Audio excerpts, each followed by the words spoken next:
Hola amigos y amigas de Otra Forma de Vivir tu Vida, muchísimas gracias por estar aquí en esta entrevista de nuestro canal de YouTube Euri Mérida y también por pasarte por el blog y leer los artículos y conocer todo lo que hacemos. Si no me conoces, soy Euri Mérida, psicóloga, y estoy aquí para acompañarte a superar bloqueos emocionales, mentales y ayudarte en tu reinvención personal y profesional. Hoy es un día muy especial, tengo una entrevista muy bonita con una persona que estimo y llevo en el corazón, que es Emilio Carrillo. Hola Emilio, ¿qué tal estás? Hola Eurit, pues estoy muy bien y además encantado de compartir contigo. Es todo un placer.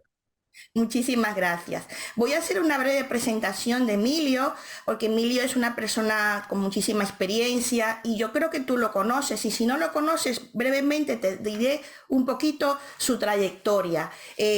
Sobre todo vamos a empezar por lo que yo intuyo, ¿no? Desde que yo lo conozco a través de los vídeos, a través de sus libros y sus charlas, que es un ser muy especial que viene a transmitirnos mucho cariño, compasión, confianza a las personas que se encuentran en su camino. Para mí ha sido un antes y un después desde que lo he conocido, y si no lo conoces te sugiero que vayas a YouTube, conozcas sus vídeos y vayas conociendo y conociendo sobre su mensaje, ¿no?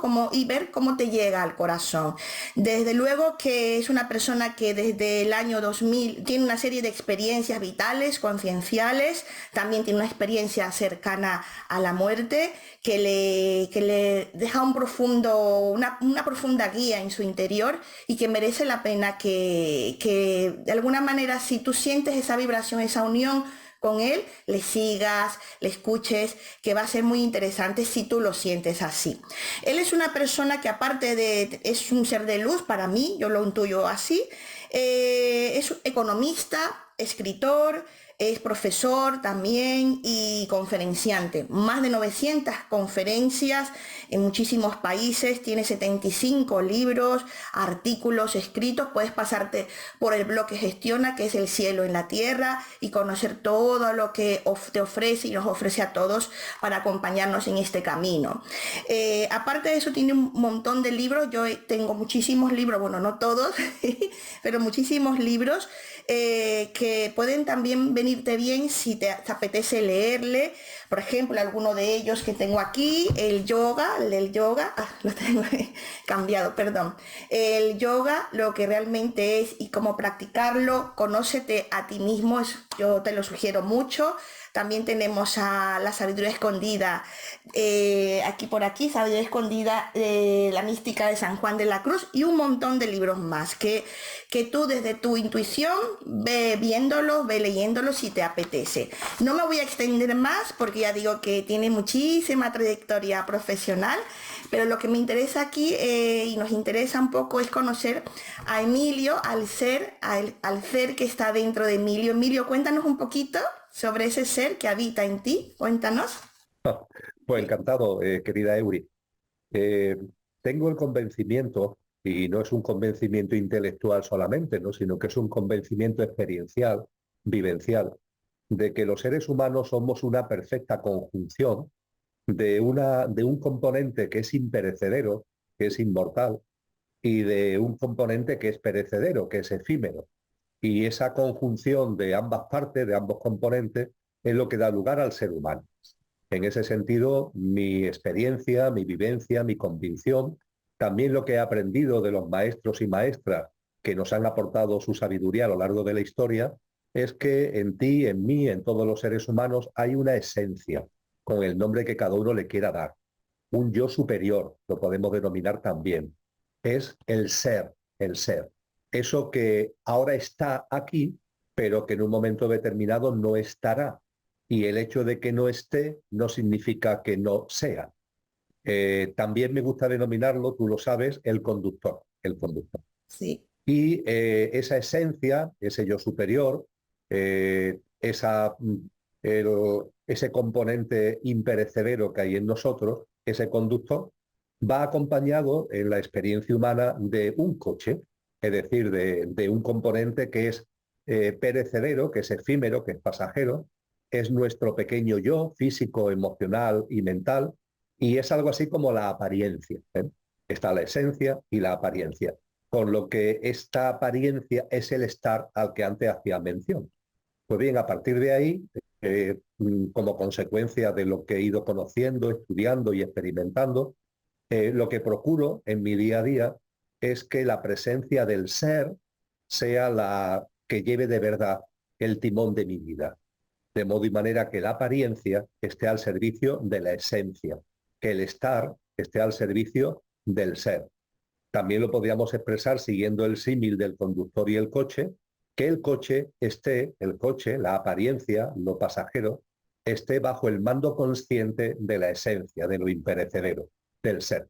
Y si no, me he dado cuenta que cuando nuestro coche no está bajo el mando consciente del conductor, porque olvidamos la existencia del conductor, porque lo metemos en un cajón, ¿qué es lo que sucede? Pues que el coche se convierte en un coche loco, que va dando topetazos de un lado a otro y que hace que la vida se llene de dolor, de sufrimiento, de esfuerzo, de golpes en definitiva.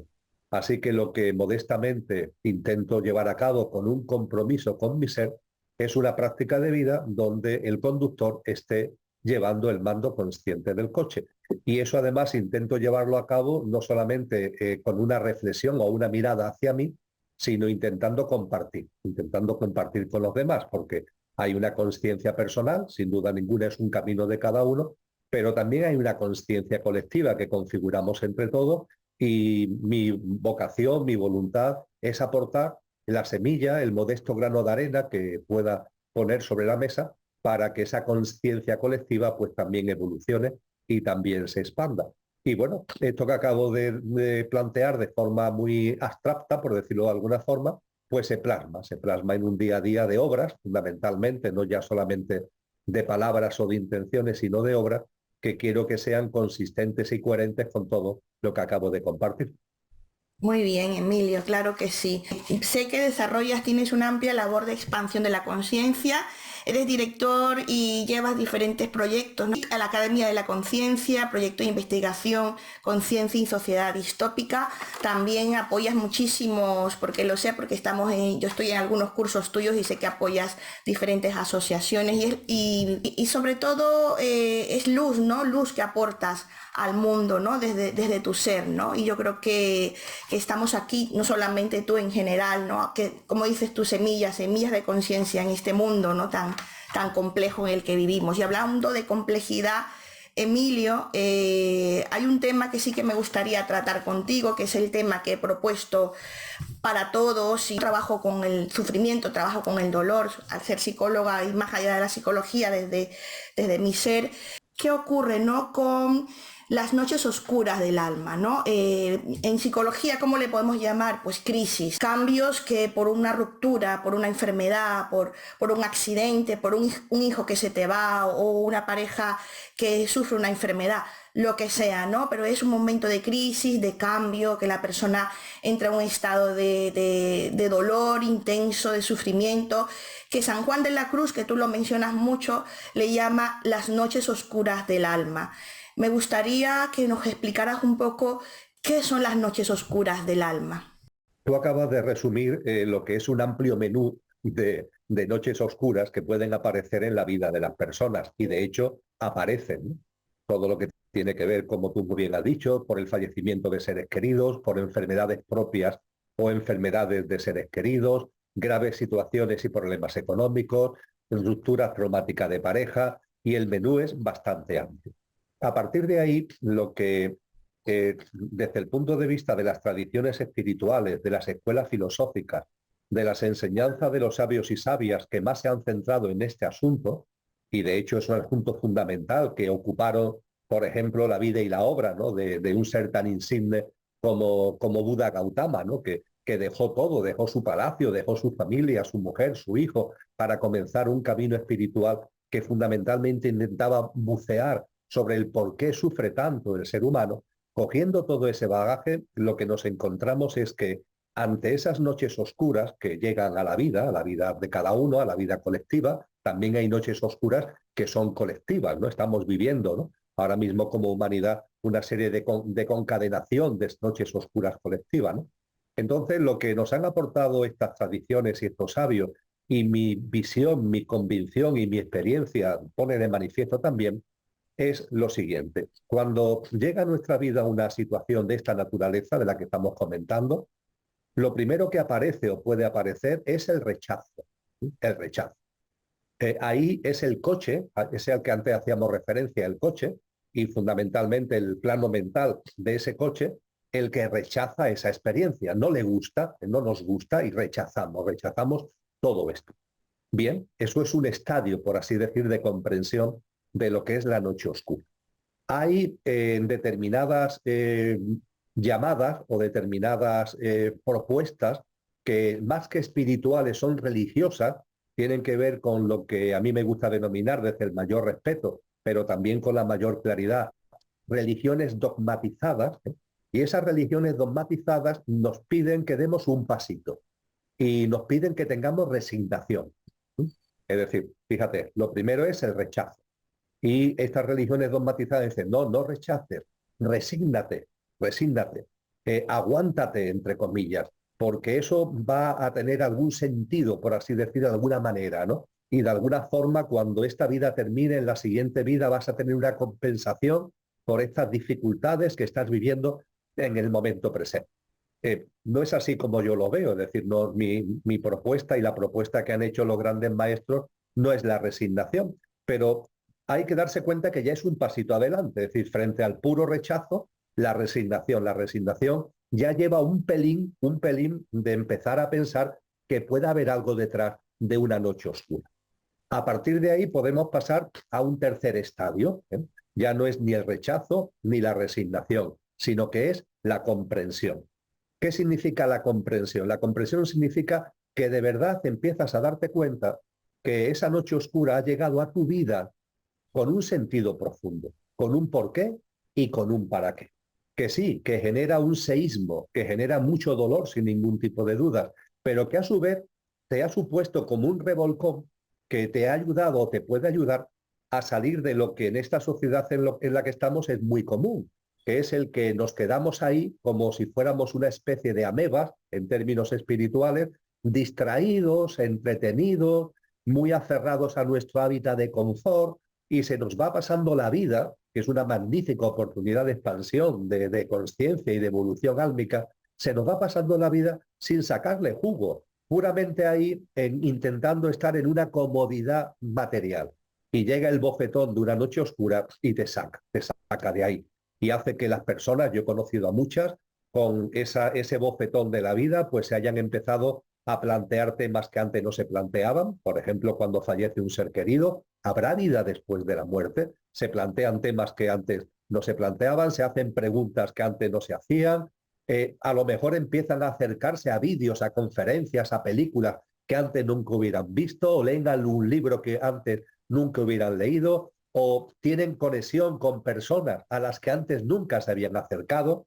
Y eso, ¿qué está pasando ahí? Que el dolor que provoca la noche oscura está incitando, está impulsando, está siendo el factor de impulso de un avance de conciencia. Y a partir de ahí, Eury, para concluir, siguiendo con las enseñanzas de los grandes sabios, diríamos que hay un cuarto estadio. Hemos dejado atrás el puro rechazo, hemos dejado atrás la resignación.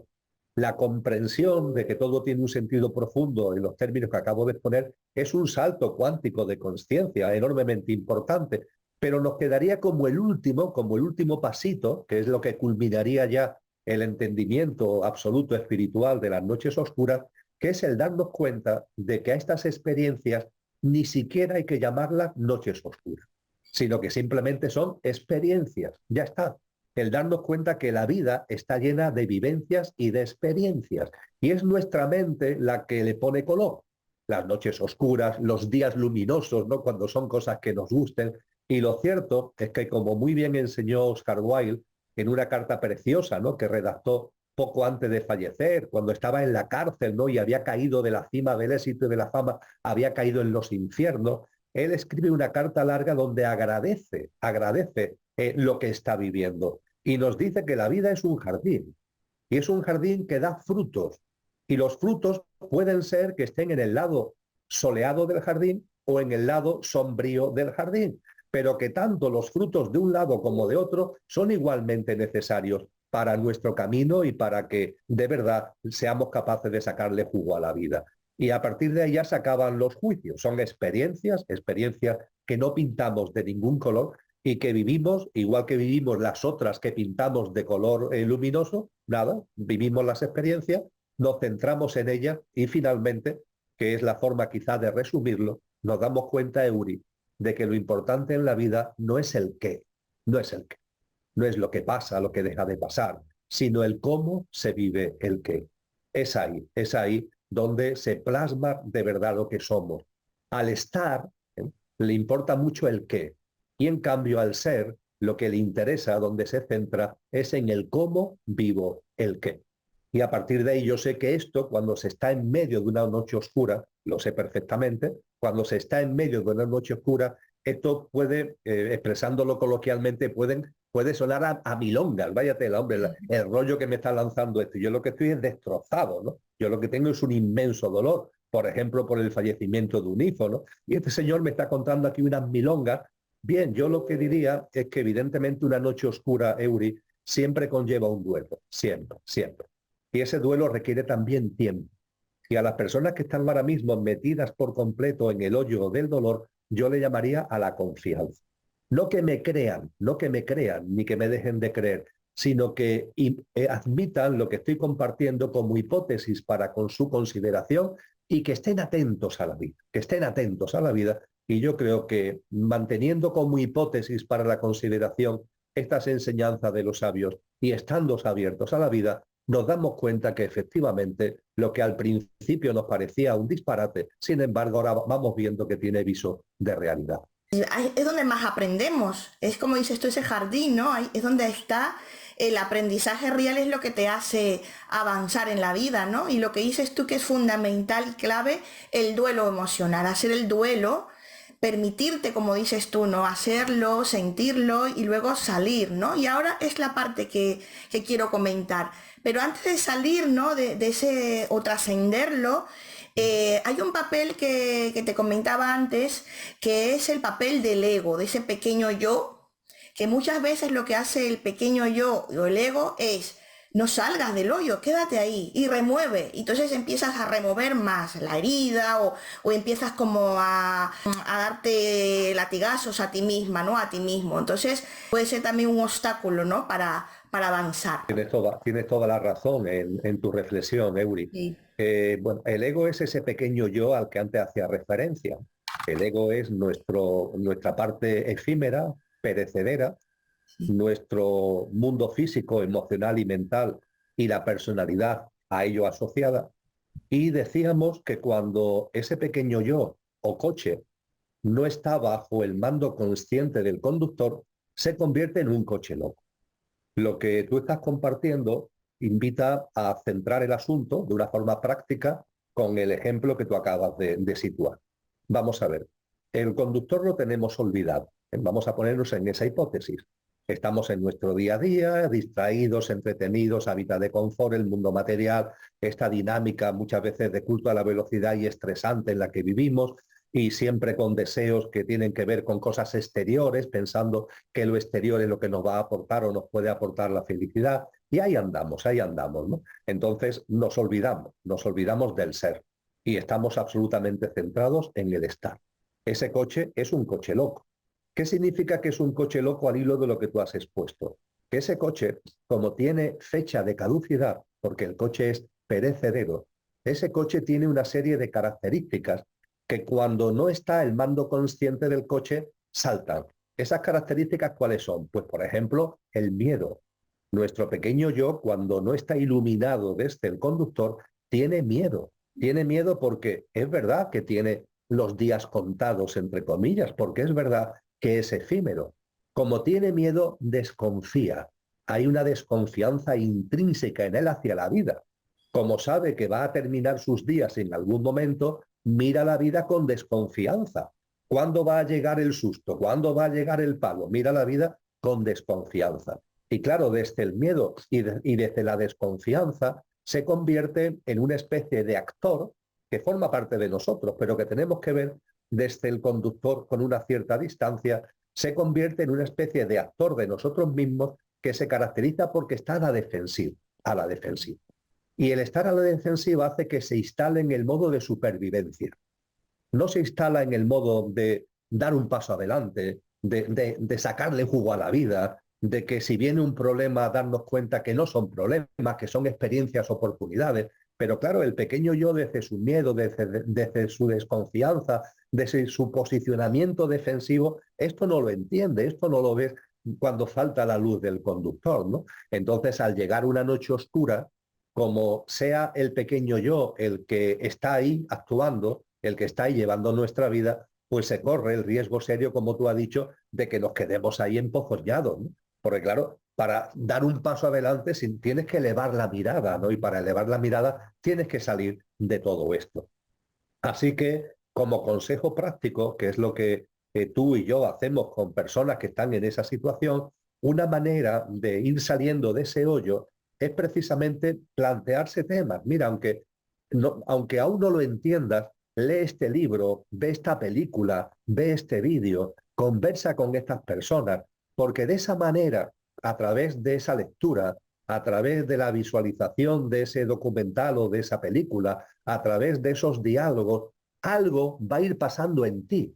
Eso es lo que se llama en terminología del yoga la mente abstracta, que es el nivel superior de nuestra mente, que suele estar como parado, ¿no? Como anulado, pero que es lo que se puede ocupar de lo trascendente. Esa mente abstracta empieza a moverse, a lo mejor por primera vez en la vida, y cuando esa mente abstracta empieza a moverse, nos empieza a regalar el discernimiento, que no es un conocimiento, es algo más profundo, y ese discernimiento nos empieza a sacar de esa maraña a la que acabo de hacer referencia del pequeño yo. Así que efectivamente, claro que sí, y he conocido como tu experiencia de personas que desde esa posición desconfianza, miedo, defensiva del pequeño yo, no dan ese pasito adelante. Y yo lo que invitaría a la persona que esté pasándolo muy mal es a que saque fuerzas, aunque sea de las flaquezas, como dice el dicho, sacar fuerza de las flaquezas para dar ese paso para adelante y ponerse en marcha.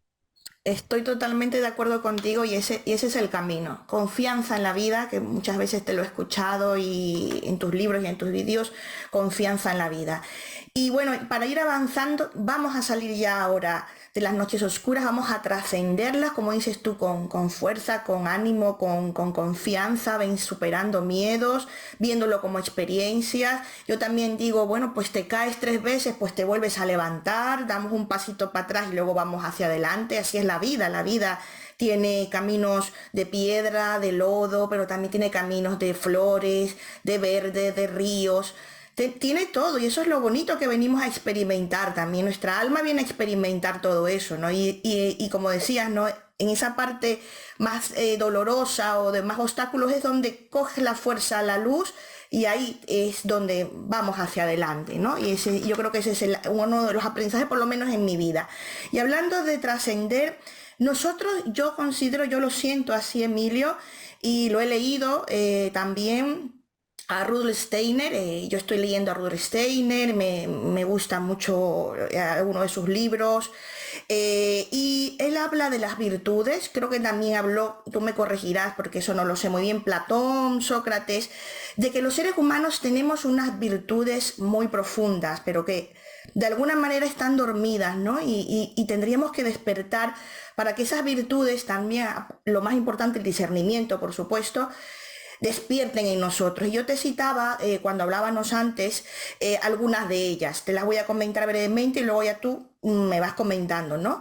Que cómo esas virtudes nos pueden ayudar en ese camino, ¿no? De trascender ese dolor, esa noche oscura del alma. Coraje, valor, paciencia, equilibrio, compasión, quietud interior, perseverancia, firmeza, ternura, amor, compromiso, equilibrio en el pensar y en el hablar, y muchísimas más. Algunas te he citado, pero me gustaría que nos hablaras de ellas y cómo las podemos nosotros también en esa noche, en ese momento oscuro de dolor, tenerlas con nosotros, despertarlas, ser como un camino, ¿no? Que nos lleve a sentirnos mucho mejor desde el ser, desde el alma, no desde el pequeño yo, sino sentirnos, ¿no? Desde el alma. ¿Qué nos dirías al respecto?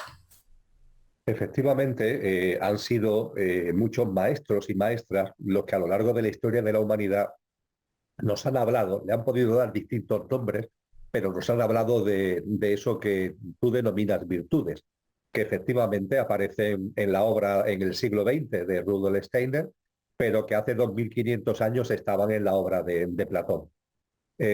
Cuando hablamos de esas virtudes, también Platón lo llamaba los ideales, no estamos hablando de conceptos genéricos, sino que estamos hablando de cualidades que poseemos los seres humanos. Es decir, no es algo que tengamos que ir a comprar a una tienda, no es algo que tengamos que buscar en no sé qué sitio, no es algo que está en nosotros, que está en nosotros. Pero son cualidades, son facultades, son capacidades como latentes, latentes. Y lo que todos estos autores nos invitan es a hacerlo patentes, que se hagan patentes en nuestras vidas.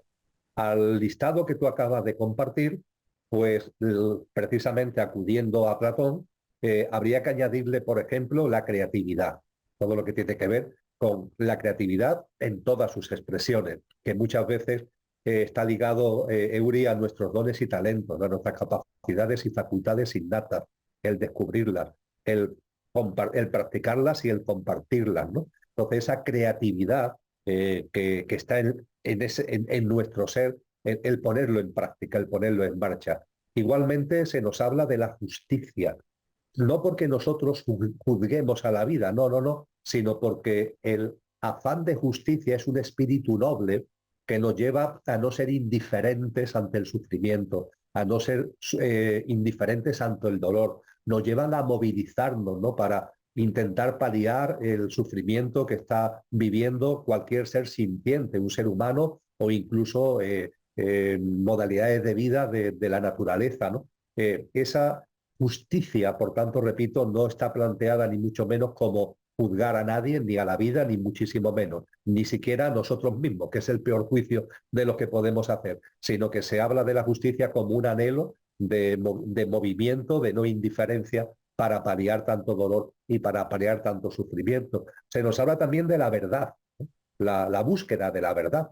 Esa búsqueda de la verdad lo que quiere decir es que no nos conformemos, ¿no?, con lo primero que nos dicen, que haya en nosotros, antes hablábamos en parte de esto, que haya en nosotros una actitud más activa, ¿no? No estar ahí pasivos, sino una actitud más activa, de intentar rascar de lo que hay detrás de la realidad e incluso rascar detrás de la realidad de nosotros mismos para darnos cuenta que no solamente está la apariencia, sino que está la esencia, ¿no?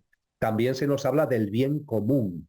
¿El bien común qué significa? Que tu vida no sea solo una mirada hacia ti, al servicio de ti, sino que se abra, que tu círculo de vivencia, que tu círculo de atención se abra a los otros seres humanos. A ser posible se habla a la vida en su conjunto, ¿no? Eso es lo que tiene que ver con el bien común, no el servicio a mí, sino desplegar mi vida en el servicio a lo que está en mi entorno y a mi alrededor, ¿no? Así vamos completando ese largo listado de cualidades, de virtudes, de ideales, que es como los sabios a lo largo de la historia han definido cosas que están en nosotros, pero que no están latentes y no se hacen patentes. Para ser más concreto, ¿qué significa que están latentes y no se hacen patentes? Pues significa que están en el conductor, es decir, son cualidades del ser. Y a partir de ahí de lo que se trata es de que esas cualidades del ser se manifiesten en el estar. Claro, si al ser no lo computamos, pues entonces es imposible que esas cualidades aparezcan en nuestra vida. Pero cuando vamos percibiendo que efectivamente en nosotros hay esa parte imperecedera a la que venimos haciendo referencia, también podemos ir percibiendo que esa parte imperecedera tiene unos atributos, tiene unas cualidades que son los nuestros de verdad, porque siendo estricto lo que realmente somos es lo imperecedero, no lo pasajero, y que está en nuestra mano, desde el compromiso al que tú has citado, está en nuestra mano que esas cualidades no estén ahí en potencia, sino que se plasmen y se manifiesten en nuestra vida cotidiana.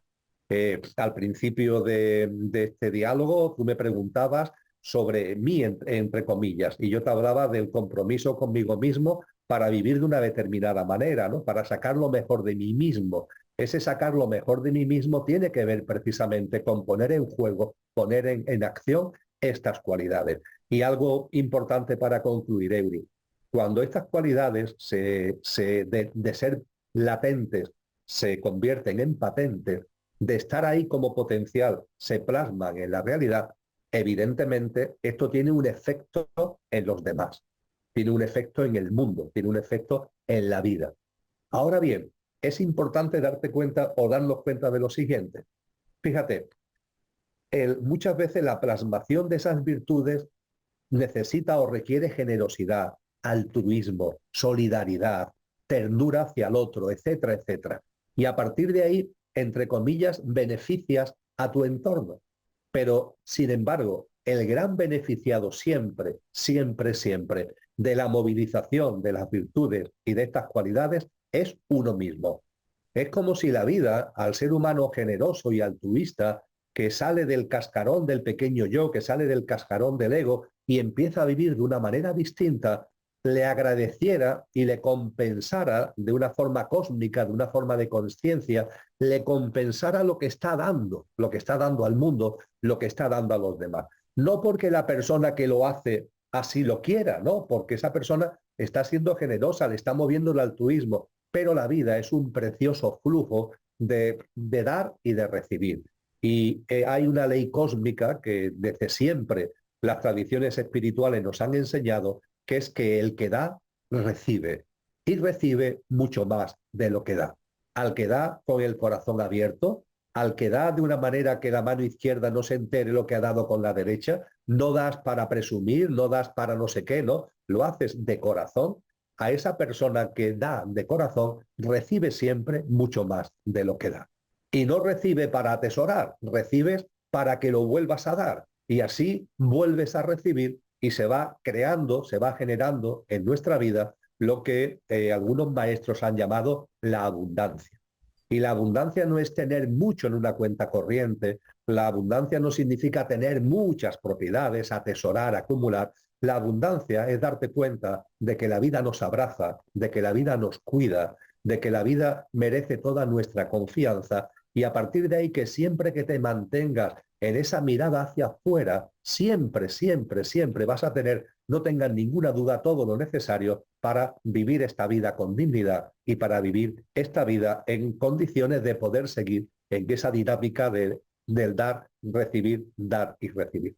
Muy interesante todo lo que dices y cómo de alguna manera, ¿no? Tener esa esperanza, ¿no? Pasas un momento difícil en tu vida, una noche oscura, como hemos hablado hasta ahora, y tienes esas virtudes, esos dones, esos talentos ahí latentes, preparados, ¿no? Si te dejas de alguna manera, sacas tu verdadero ser, sacas tu verdadera esencia, ¿no? No desde, como dices tú, no desde el coche, sino desde el conductor que eres. Porque están ahí, como dice Emilio, están ahí, ese coraje, ese valor, esa paciencia, ese amor, ese equilibrio, esa ternura que también hacia los demás, pero hacia ti mismo, hacia ti misma también es fundamental. Hay una pregunta muy importante que te quiero hacer relacionada, es muy, muy espiritual y tiene que ver con que cuando una persona está pasando ese proceso, ese duelo emocional, ese momento complicado en su vida, a mí me lo han manifestado muchos, ¿no? Y es importante decirlo, ¿no? La soledad.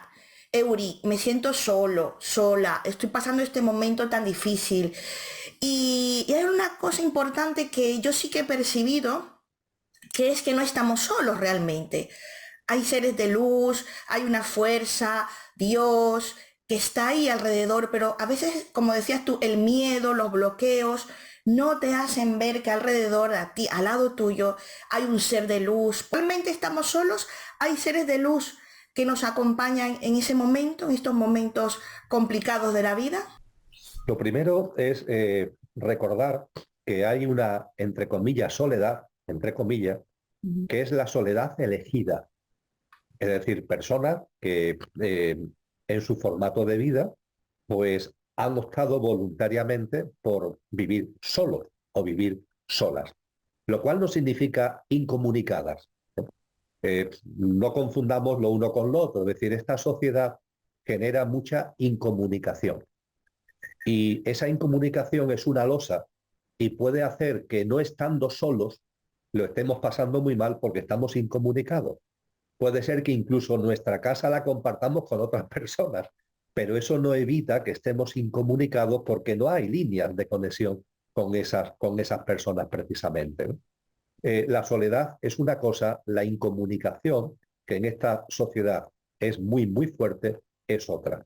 La soledad puede ser elegida o puede ser forzosa. La soledad elegida no es realmente soledad en el sentido que solemos darle al término.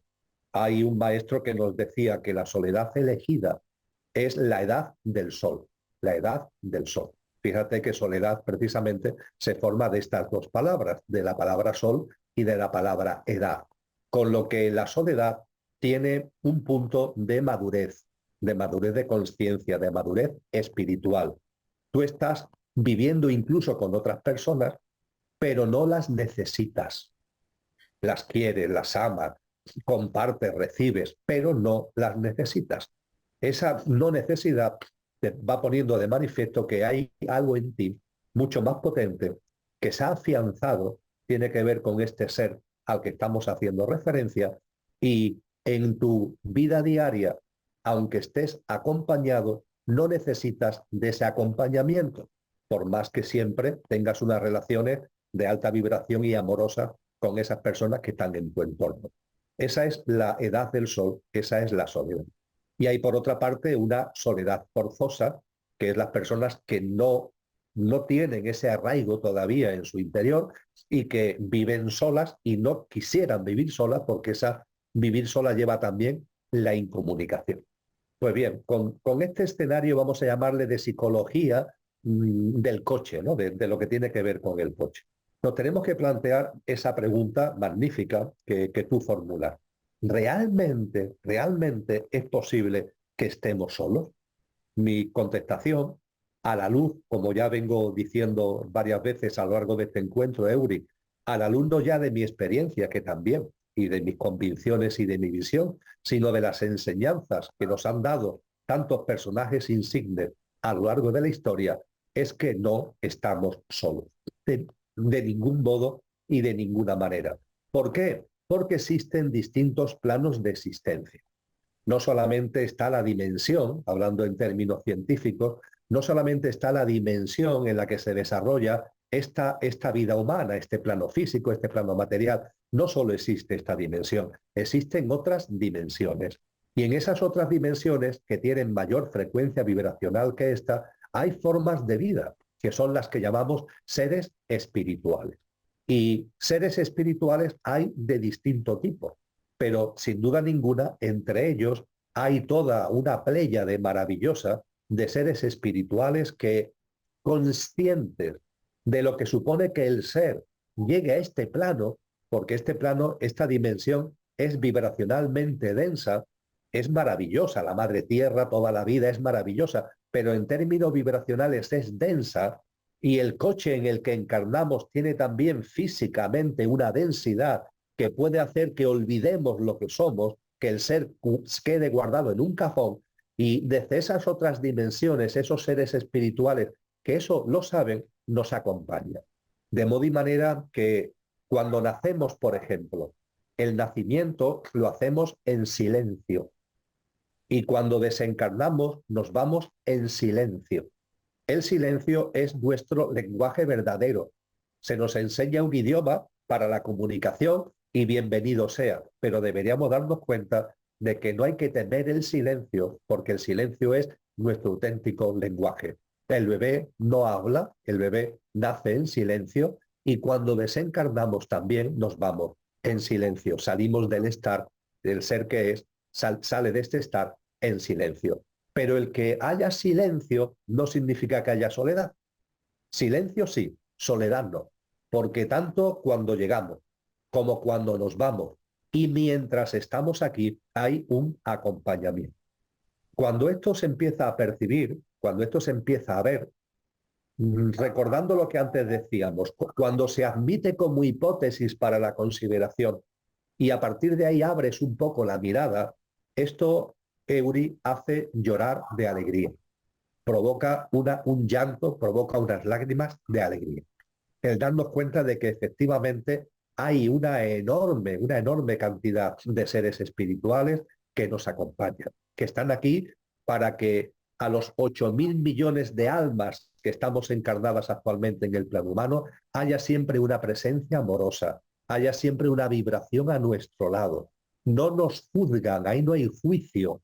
Ellos son como el sol, dan sol a todo el mundo. El sol no hace juicio, ¿verdad? El sol no te dice, a ti te doy un rayo, pero a este no. No, ellos dan luz a todo el mundo. Y esa luz, desde luego, sí es importante que tomemos conciencia de que no es algo tangible, no es una, porque eso sería una interferencia. La vida tenemos que vivirla cada uno. Y claro, si se nos apareciera de pronto un ángel, un arcángel, en lenguaje cristiano, cada tradición le da un nombre distinto, lo viéramos, ¿no?, aquí a nuestro alrededor, pues eso estaría mediatizando nuestra experiencia vital. Ese conductor que ha encarnado en el coche para vivenciar la experiencia humana, esa experiencia humana la estaría mediatizando. Entonces, ellos no interfieren, pero acompañan. Acompañan, sobre todo en estos momentos que hemos compartido en el diálogo de noches oscuras, ahí están, ahí están. Mira, hay una película que yo aconsejaría ver. Creo que además ya está libre en YouTube, porque es una película que tiene cerca de 50 años, que se llama El cielo sobre Berlín. El cielo sobre Berlín. Es una película fundamentalmente en color sepia, aunque tiene algunas escenas de color. Y con independencia de la trama que hay detrás, lo que yo subrayo sobre todo es que esa película trata de la presencia de los ángeles. Concretamente, es un sitio muy concreto, el Berlín alemán, después de la posguerra, y se pone muy bien de manifiesto cómo se hacen presentes esos ángeles. Y evidentemente no se hacen presentes haciéndote así en los hombros, no. Hay multitud de escenas, ¿no? En la película se ve una persona que ha tenido un accidente de moto, ¿no?, y está caída, ¿no?, y la han puesto así como apoyada en el filo de un puente, ¿no? Y el ángel aparece a su lado y le pone así la mano, pero claro, no, físicamente no lo va a notar la persona que está ahí después del accidente, pero le está aportando una serenidad, le está aportando una armonía, le está aportando una paz, porque esos ángeles saben que en ese momento es muy importante. El dolor no se lo van a quitar, se ha dado un porrazo con la moto, pero le están aportando esa paz, le están aportando esa armonía para que no entre en un estado de desesperación. O se ve, por ejemplo, fíjate, uno de los sitios preferidos de Los Ángeles en esta película es la Biblioteca de Berlín, una biblioteca inmensa, no tiene fama porque es una obra arquitectónica tremenda. Y allí la gente que va a leer muchas veces, sí, está leyendo, pero están con sus problemas en la cabeza, ¿no? Entonces se ve a Los Ángeles como escucha, ¿no?, el jaleo, ¿no?, que hay ahí, las preocupaciones. Y ellos se ponen al lado, ¿no?, de ese chico, de esa chica que está ahí con sus turbulencias, ¿no?, para intentar aportarle una vibración de centramiento. Ellos no pueden interferir, no sería justo que interfirieran, no le podemos pedir que interfieran, pero que no tengamos ningún tipo de duda que estamos perfectamente acompañados. Son seres espirituales magníficos, son seres espirituales extraordinarios, que además mantienen los equilibrios, porque también hay seres espirituales, toda la tradición, ¿no?, todo lo que nos narran las tradiciones espirituales de Satanás, de los asuras, que hablan los hinduistas, de los demonios. Hay también seres espirituales involutivos, que eso sí intentan interferir, ¿no? Y los seres espirituales evolutivos ya no solamente nos aportan, como acabo de decir, esa presencia de alta vibración y de armonía y de paz, sino que también mantienen los equilibrios para que estos seres involutivos en sus interferencias no nos puedan llevar, no nos puedan sacar, ¿no?, de nuestro camino. Sí, es cierto. De hecho, ha sacado un libro hace poco, Emilio. Recuérdame el título del libro que ha sacado hace poco. ¿Cómo se llama el Sí, libro? está recién salido, se llama Los seres espirituales evolutivos e involutivos y su influencia en la humanidad, Sí, efectivamente. sí, así que Ahí hay se, ahí se narra con pormenores todo lo que aquí estamos resumiendo. comentando, sí, efectivamente. De hecho, yo lo intuyo, lo siento y es así. Bueno, ya para ir terminando, hay un aspecto importante. Hago un resumito pequeño. Hemos hablado de las noches oscuras del alma, de ese dolor, de ese sufrimiento. Hemos hablado del discernimiento, de generar, superar esos miedos con confianza, esas virtudes que están ahí esperando a que las despiertes desde el ser. Hemos hablado de que no estamos solos, que hay algo que nos acompaña, seres espirituales que están ahí, hemos hablado de la soledad, y hay un punto importantísimo que trato yo también cuando me vienen personas a comentarme su situación, que es el amarnos a nosotros mismos, el cuidarnos también, cuidarnos, cuidar el coche, como muy bien dices tú en muchas, en muchas charlas, pero es importante esa palabra de Jesús que nos dice, amarás a tu prójimo como a ti mismo. Me gustaría que tratáramos ya, como para ir cerrando, ¿no? Es importantísimo que, porque claro, después de una noche oscura tú trasciendes, pero sigues infravalorándote, sigues teniendo un diálogo negativo contigo, sigues tratándote mal, sigues echando balones fuera. ¿Y qué pasa con ese amor y ese cariño y esa ternura que también tienes que tener contigo para poder luego extrapolarlo, ser espejo y proyectarlo al mundo? O sea, ¿cómo vas a dar al mundo y cuidar a todo el mundo y darte a los demás si tú no te quieres? Si tú no te valoras, no te aceptas y no te tratas con amor. Entonces es una parte fundamental que me gustaría que tratáramos también. Esta expresión de Cristo Jesús, que es magnífica, Ujú. es curioso porque muchas veces desde la mente la hemos cortado por la mitad. Es decir, porque se habla mucho de amar al prójimo, hay que amar al prójimo. Sí, sí. La frase no termina ahí, dice amar al prójimo como a ti mismo, como a ti mismo. Esa es la frase que nos lega, esa es la sabiduría que nos aporta y nos muestra Cristo Jesús. Ama al prójimo como a ti mismo. Mira, Euri, no hace falta ser un lingüista experto para que cuando la frase no la cortas, sino que la tienes entera, lo que nos está diciendo Jesús, ojo, porque tu capacidad de amar al prójimo está en función de tu capacidad de amarte a ti mismo. Ama al prójimo como a ti mismo. ¿Qué significa? Que si a ti mismo no te amas, tu teórico amor al prójimo es mentira. Es un autoengaño. Si a ti te amas cero, al prójimo lo vas a amar cero. Y nos puede decir alguien, no, porque yo tengo mucha voluntad ya, pero eso es una mentira. Porque si realmente tú no te amas a ti mismo, lo has aportado tú, y lo subrayo, ¿qué le vas a dar a los demás? Tus miedos, tu egoísmo, tus turbulencias, ¿qué le vas a dar a los demás? Primero, ámate a ti. Y ahora vamos a explicar exactamente qué significa eso de ámate a ti. Y una vez que tú te hayas centrado, que te hayas puesto en tu sitio, efectivamente, eso no lo quedes para ti. Compártelo con ese amor al prójimo. Por tanto, ámate a ti mismo para poder amar al prójimo, porque si no te amas a ti mismo, eso de amar al prójimo se convierte simplemente en un autoengaño. Dicho esto, ¿qué significa amarnos a nosotros mismos? Compartíamos desde el principio de este encuentro que el ser humano es una perfecta conjunción de esencia y de apariencia, de lo imperecedero y de lo pasajero, del coche, del conductor y del coche, ¿verdad? Bien, a partir de ahí, amarte a ti mismo significa amarte tanto como coche como conductor. Los dos componentes. El amor a uno mismo no es el amor a uno de los dos. No es amor al coche o al conductor, no. Es el amor a los dos. Ámate a ti mismo amando al coche y al conductor. Dicho esto, primero, lo más inmediato, lo más directo, lo que está ahí más a la vista, el amor al coche. Hemos dicho que el coche es nuestro pequeño yo, nuestro yo físico, emocional y mental. Y dentro de ese coche lo más básico es lo que a mí me gusta llamar el chasis. El chasis es el yo físico, ahí está, ¿no? Ahí está. A partir de ahí, tú lo has apuntado y yo lo subrayo, repito, vamos a cuidar el cuerpo físico. Y cuidar el cuerpo físico no significa que nos obsesionemos con nuestro pequeño yo, con el coche. Oye, pero al coche hay que tratarlo bien. Una práctica de vida saludable, una alimentación consciente. En definitiva, cosas que al coche le aporten las energías, le aporten los nutrientes para que puedan ser precisamente ese coche pueda estar a nuestro servicio. Valga el ejemplo de los coches que utilizamos en nuestra vida cotidiana para ir de un sitio para de otro. A ese coche no le damos patada, ¿verdad? Al coche, dentro de lo que cabe, sin obsesionarnos, pues lo cuidamos y le hacemos revisiones para que esté en buen estado de funcionamiento, ¿no?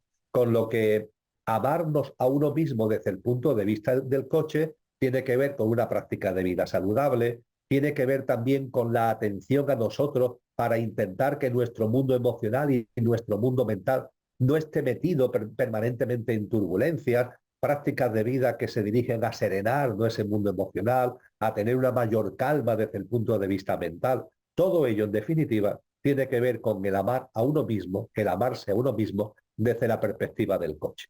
Y después está lo más importante, el amarse a uno mismo desde la perspectiva del conductor. ¿Qué es amarse a uno mismo desde la perspectiva del conductor? Sacar al conductor del olvido.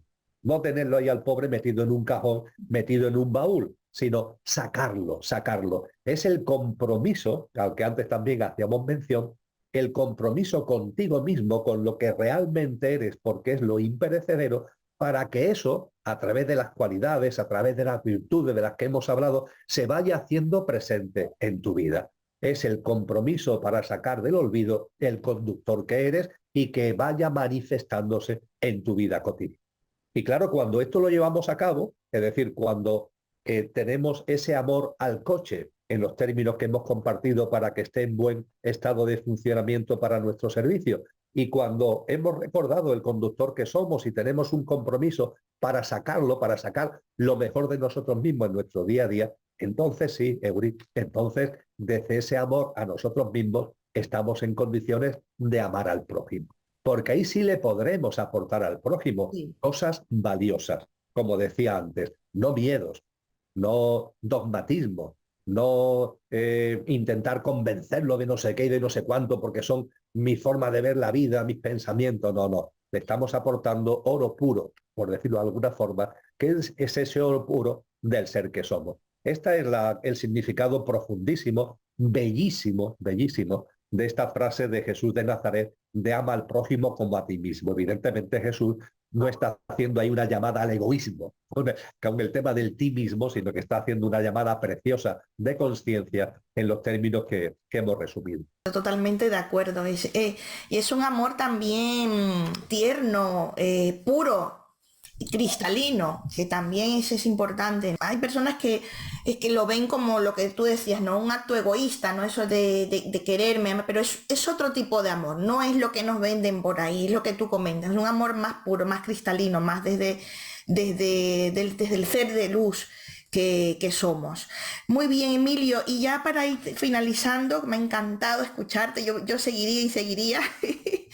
Ahí me gustaría que nos compartiera algo como que nos ayude, ¿no? A las personas que nos están escuchando.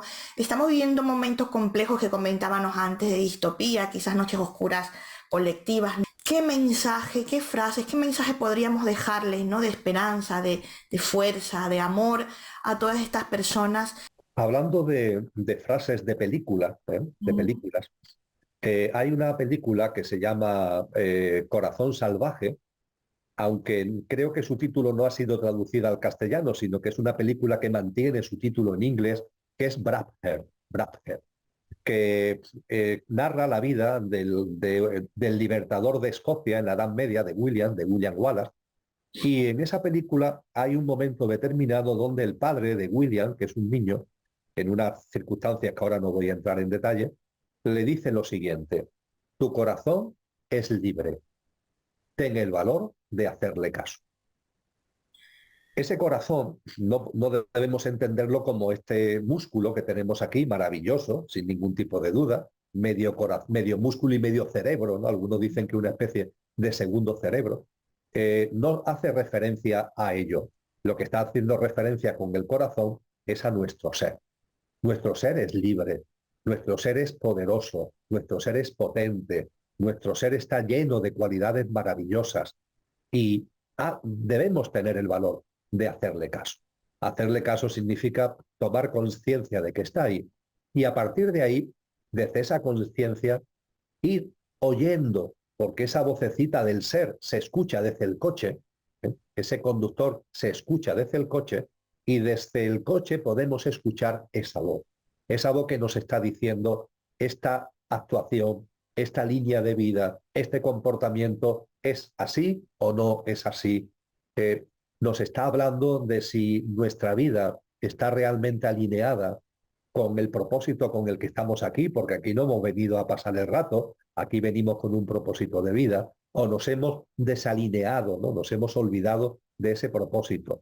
Es decir, ese ser, ese corazón que habla, ese corazón que es libre, que es potente, está permanentemente diciéndonos cosas y tenemos que tener el valor de hacerle caso.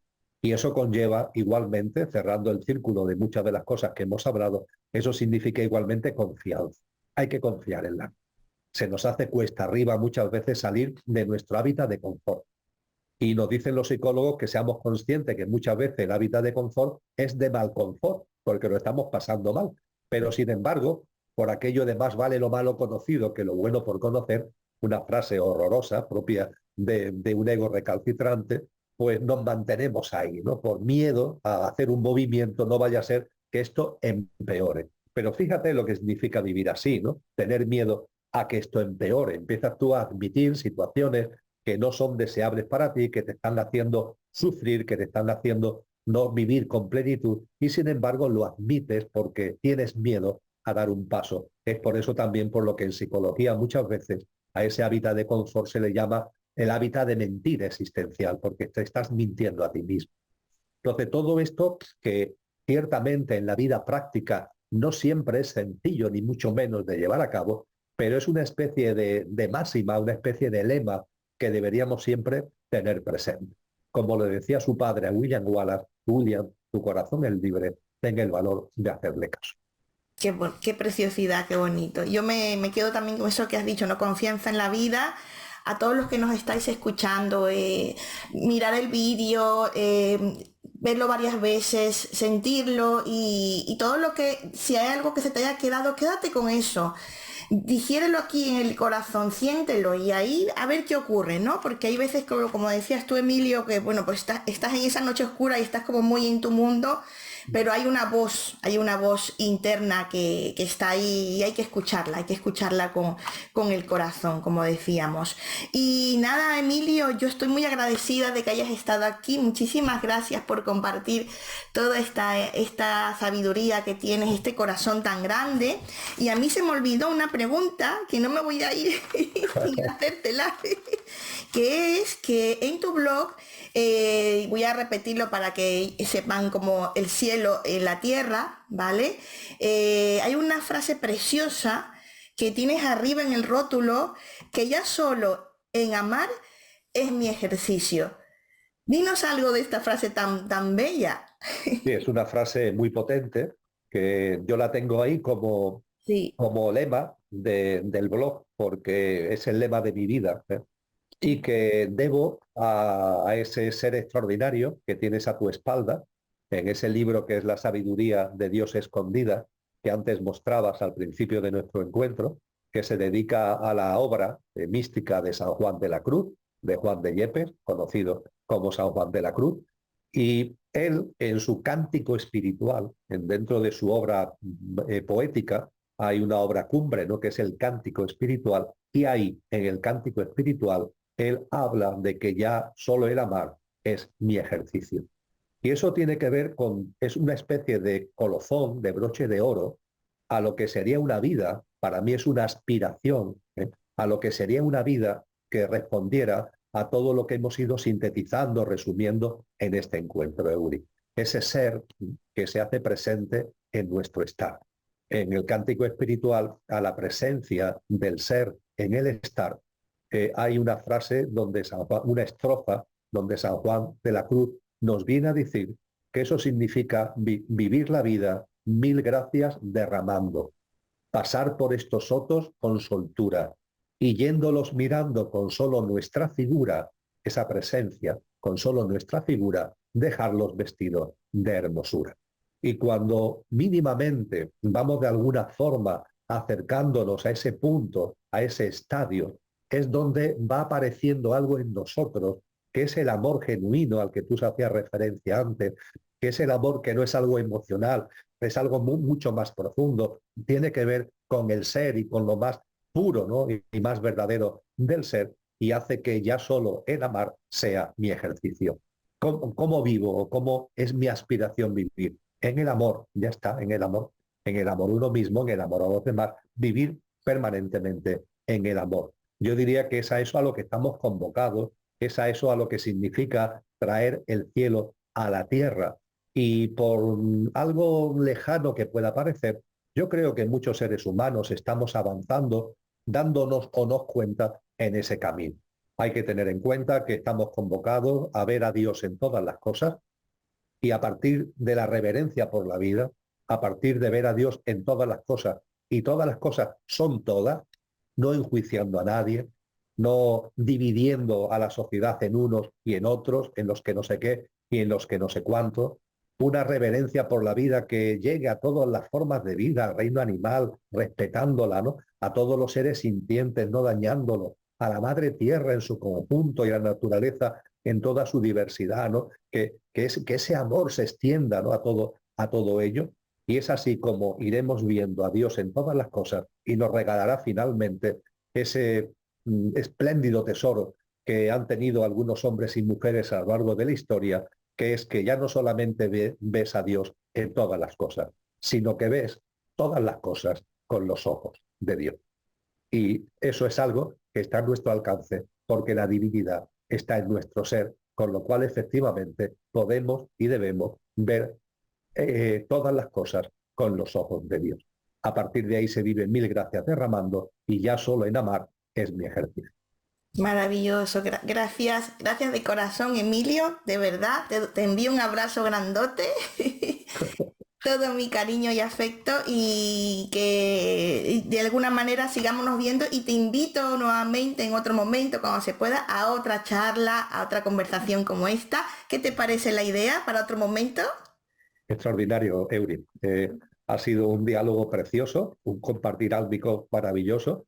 Como tú decías, este vídeo merece ser saboreado, que cada cual lógicamente se quede con lo que entienda oportuno y lo que no a la papelera de reciclaje, pero creo que se han puesto ahí semillas hermosas que desde luego han nacido de dos corazones, el tuyo y el mío, que son corazones bien intencionados, que no perseguimos nada desde el punto de vista personal con esto, sino compartir en ese fluir, dar y recibir al que hacíamos tendencia. Muchísimas gracias, Euri. Muchísimas gracias, Emilio, y a ti que nos estás viendo. Síguenos en el canal de Eury Mérida en YouTube. Yo gestiono el blog Otra Forma de Vivir Tu Vida. A Emilio lo tienes también en muchísimos vídeos en YouTube. Simplemente pones Emilio Carrillo y te salen, y lo que tú veas sintiendo lo vas viendo. También lo tienes en su blog El Cielo en la Tierra, y todos los libros que te he mencionado y que tenemos aquí, muchísimos más. El que tú sientas ese llamado, léelo, míralo. Y en las bibliotecas también tienes algunos, en diferentes sitios puedes hacerte con ellos. Y la verdad, estamos aquí todos para sembrar semillas de conciencia, y ahí está la clave, ¿no? Que nos sumemos más, que no solamente seamos unos cuantos, sino que nos sumemos más, ¿no? Con ese corazón bien grande y ese amor hacia la humanidad, hacia todos, pero también teniendo ese amor hacia nosotros. Un besito grande para todos. Nos vemos pronto y muchísimas gracias.